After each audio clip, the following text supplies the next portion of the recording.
Welcome to talking point reviews and more with Bollywood spy यानी कि RJ Divya soul कामा। चलिए बात करते हैं विद्युत जामवाल एंड श्रुति हसन की लेटेस्ट फिल्म द पावर के बारे में।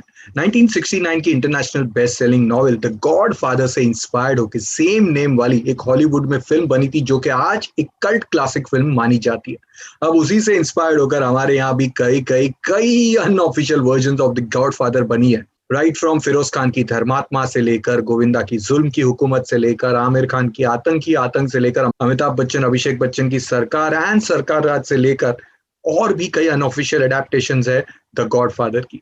अब इसी लिस्ट में the latest edition is the power starring विद्युत जामवाल एंड श्रुति हसन। तो चलिए जानते हैं कि क्या द पावर हमें कुछ अलग देने में कामयाब होगी या फिर might be the same old wine in a new bottle type की फिल्म। अब द पावर फिल्म की कहानी अंडरवर्ल्ड डॉन काली ठाकुर यानी कि महेश मांजरेकर की। उनके इस अंडरवर्ल्ड बिजनेस में उनका बड़ा बेटा राम यानी कि जिशु सेन गुप्ता और जमाई रंजीत यानी कि प्रतीक बब्बर भी साथ देते हैं।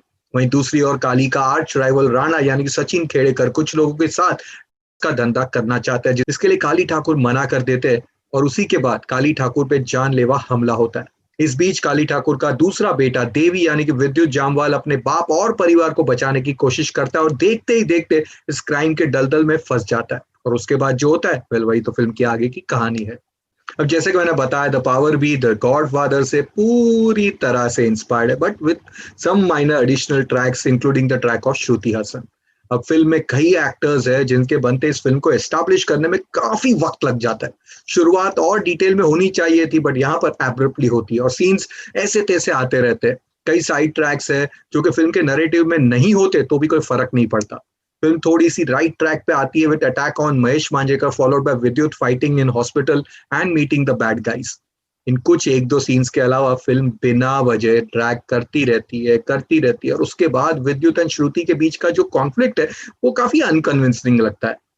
ऑल्सो कंटिन्यूटी में फिल्म अचानक से एक वक्त पे सुपर स्पीड से भागने लग जाती है, जहां पर एक सीन में श्रुति की शादी दिखाई जाती है तो नेक्स्ट सीन में she is due for pregnancy, third scene में she has delivered the kid and fourth में बच्चा बड़ा भी हो जाता है।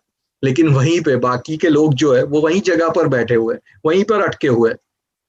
विलन सेज हमारा धंधा बंद हो गया, लेकिन कुछ भी डिटेल में दिखाया नहीं जाता। अचानक से फोन पे बोल दिया और सब कुछ खत्म हो गया। जैसे जैसे फिल्म आगे बढ़ती है screen play goes for full toss. Film में कई कैरेक्टर्स हैमिंग करते हैं। जिशु सेन गुप्ता पूरे पिक्चर में सिर्फ गाली देते हैं, सी वाली गाली देते रहते हैं। सलील अंकोरा सिर्फ लोगों को अपने मसल्स दिखाकर टाइट सर पे दबाते हैं और जिनके आंखों में से खून निकलता है। ऑल्सो क्लाइमैक्स में सलील एंड विद्युत की जो फाइट सीन है वो अच्छे सीन्स है, लेकिन उसके बाद विद्युत बिकम सुपरमैन। गोली लगती है, मरता है, वापस उठता है, गोली लगती है, मरता है, वापस उठता है, गोली लगती है, मरता है, उठता है, and leading to one most stupid ending. Film में एक्शन हार्डली है, बिना वजह फिल्म में ड्रामा घुसेड़ दिया गया है और स्क्रीन प्ले कई जगहों पे गायब है। अगर एक्शन ज्यादा होता तो सीरियसली विद्युत के फैंस खुश हो जाते। वही म्यूजिक की बात करेंगे तो कुछ खास है नहीं। Background music again is not up to the mark, कई जगहों पे तो बहुत ही वीक है। डायरेक्टर महेश मांजरेकर ने कई कमाल की फिल्में बनाई है, including the super film on underworld name as Vaastav. लेकिन यहाँ पर इतना बड़ा सेटअप होने के बावजूद भी ही messes it up and delivers one of the weakest version of the Godfather just on the lines of Aamir Khan की आतंक। अब परफॉर्मेंसेस की बात करेंगे तो विद्युत looks good and tries hard to save the film by doing his job. He's fine in every scene. It's just a screenplay which fails him down. दो action scenes है उनके कमाल के हैं। As I said, और scenes होते तो मजा आ जाता। वहीं Shruti Haasan over acts and is loud in many scenes. Mahesh Manjrekar ठीक है अपने पार्ट में। Jishu Sen Gupta, Prateik Babbar over acts in every scene. Sachin Khedekar, Medha Manjrekar, Zakir Hussain, Yuvika, Chetan Hansraj and many more are okay in their part. Sonal Chauhan looks good but is wasted. So on an overall basis पे the power lacks the intensity and also the integrity. सिर्फ एक दो विद्युत के action scenes अच्छे और उसके अलावा the movie has nothing more to offer. इसके बनते मैं इस फिल्म को 1 to maximum 1.5 स्टार की रेटिंग्स देता हूँ।